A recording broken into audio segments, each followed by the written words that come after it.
How to buy baby Pepe token. So before we start, this is not financial advice. I'm not professional or economic expert. So before investing in any project that you find on my channel, please do your own research.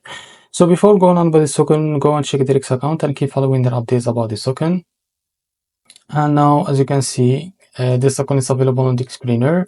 It created, as you can see, 1 day ago, and it created by 1000% in the last 24 hours. And also, this token transit number 3 in the base section. Now, to be able to buy this token, just click here to copy the token address and open your BITGET wallet. For that, go to your wallet, and from the top right corner, now select the base as a network. After that, click here on plus, and now paste the token address in the search bar. As you can see, this is our token. Now click on this plus icon to add it to your wallet. Now go back to your wallet and keep searching until you find your token that you just added called baby Pepe. So after you find it, what you need to do, just click on it and now click here on swap. Make sure to swap it from here, and now from the top you can select the token that you want to buy with, for example, USDT, and now you can type how much you want to buy, and this is how much you will be able to receive that token, as you can see here.